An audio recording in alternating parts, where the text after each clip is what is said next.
Like 5,000 likes to this video, we will upload more patriotic news.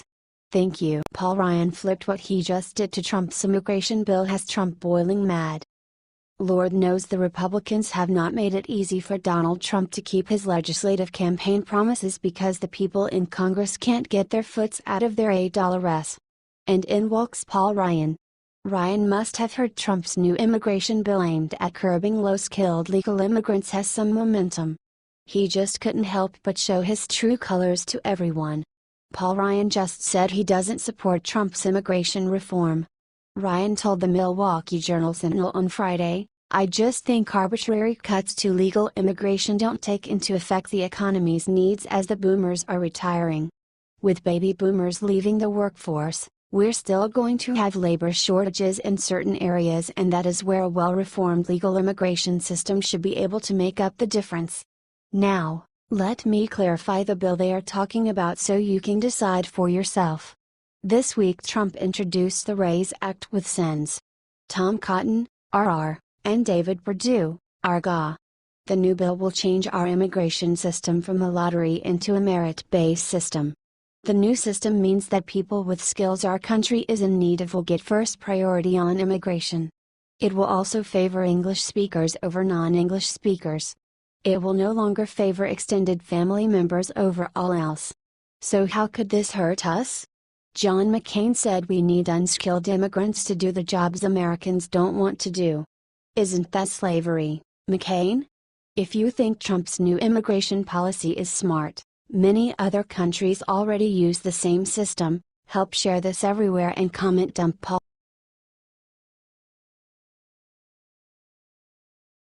We're back, baby.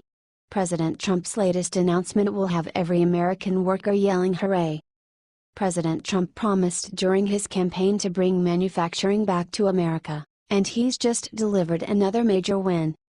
The president sent out a tweet on Friday announcing car manufacturers Toyota and Mazda would be creating 4,000 new jobs and investing $1.6 billion in a new manufacturing plant in the U.S. Even better, the two companies will be working together to innovate electric vehicles, developing connected technology and collaborating on advanced safety technologies. Toyota already has 6 plants in the U.S., but Mazda will be gaining a foothold in production capacity in the U.S. market through this new deal. Mazda currently ships to the U.S., its biggest market, through Mexico and Japan. President Trump slammed Toyota earlier this year for its plans to build a new factory in Mexico. The president then suggested he would put a border tax on Toyota's cars.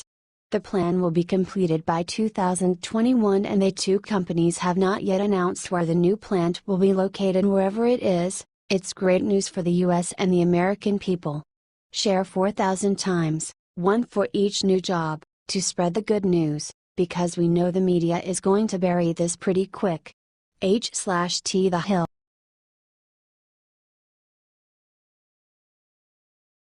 Run and hide. Crazy Bernie tries creepy new maneuver to brainwash youth. Crazy man. Democratic Socialist Senator Bernie Sanders has taken some time out of his busy schedule dealing with the FBI investigation into his wife's bank fraud to pen a book teach teens to be political revolutionaries just like him. Sanders gave an interview with Teen Vogue explaining the rationale behind his book, which will be out August 29. Young people are the future of our country. As citizens of the United States, they have a responsibility to participate in our democracy and to help create a government which works for all, rather than just the few.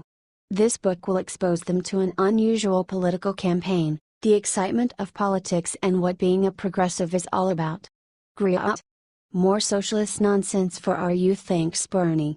Teen Vogue highlighted that the book will feature graphs and facts on income inequality and money in politics. I wonder if he'll talk about how being a senator makes it terribly easy for your wife to get a $10 million bank loan on behalf of a college she's running to the ground?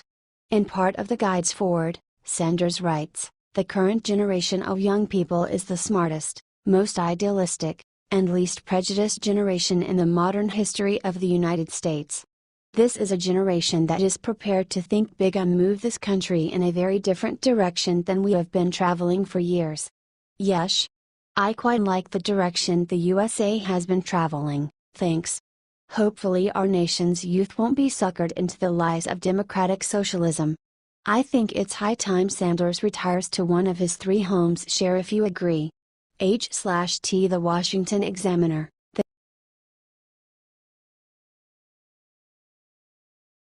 final decision. What Trump just said about Jeff Sessions will seal his fate.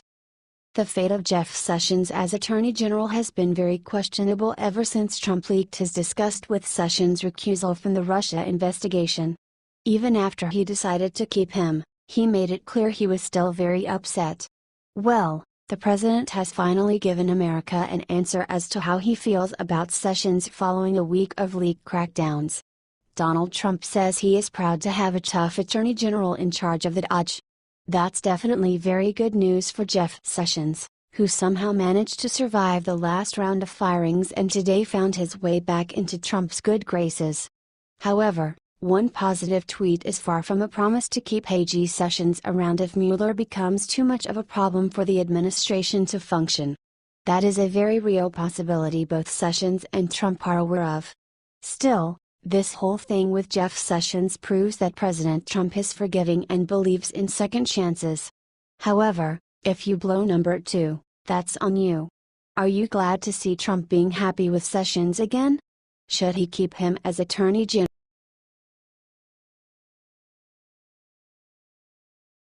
McConnell just served Hillary some cold hard truth that will have her hanging her head in shame. Senate Majority Leader Mitch McConnell has had a rough couple of weeks trying and failing to repeal and replace Obamacare. However, GOP legislators, with pressure from President Trump, have vowed to come back and reform healthcare. In the meantime, McConnell tried to put a positive spin on a tenuous situation on Saturday during an interview with local radio station WFPL. McConnell said, "I choose not to dwell on situations where we come up a little bit short." Then he dropped the hammer, even on the night when we came up 1 vote short of our dream to repeal and replace Obamacare. Here's the first thing I thought about: feel better, Hillary Clinton could be president. Mitch McConnell has a lot of faults, but this time he totally nailed it. Republicans can get so caught up in what they haven't been doing that they forget conservatives have done a lot, and no matter what, it's a heck of a lot better than it would be if Hillary Clinton had won. The GOP is the best hope we got for getting health reform right with President Trump steering the party. We have a lot of reasons to hope our other political representatives will get this right. H/T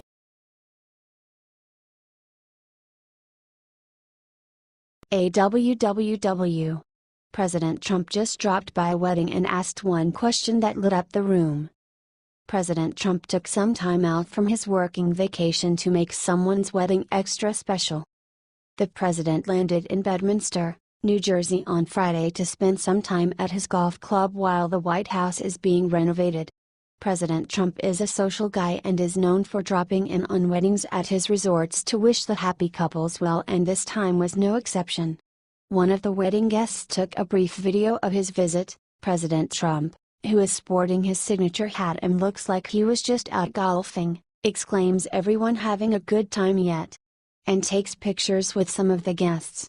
The Bedminster Golf Club used to advertise President Trump's affinity for dropping by weddings, saying, "If he is on site for your big day, he will likely stop in and congratulate the happy couple.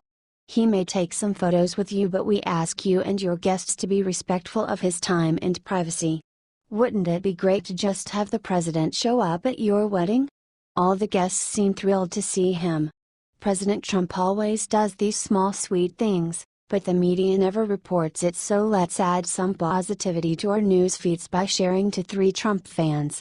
H/T the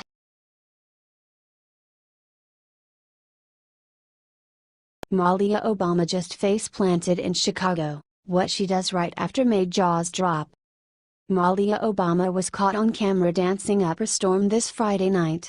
She rolled around and then did something a little twisted. The former first daughter was caught on video letting her hair down. She danced to the Killer's song that was being performed at Lollapalooza in Chicago. Now watch the video obtained by TMZ. Malia's friend can be shown throwing herself to the ground as Obama's daughter pretends to play the drums, says Daily Mail. It's pretty awkward stuff.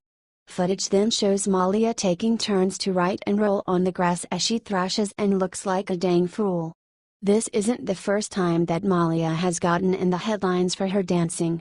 Malia Obama is an Ivy League student and will be starting her schooling at Harvard after finishing up an internship with Harvey Weinstein. Share this if you are glad that we have President Trump in the White House. Let's hope Malia Obama has a wonderful career and that her father is never seen near the White House again.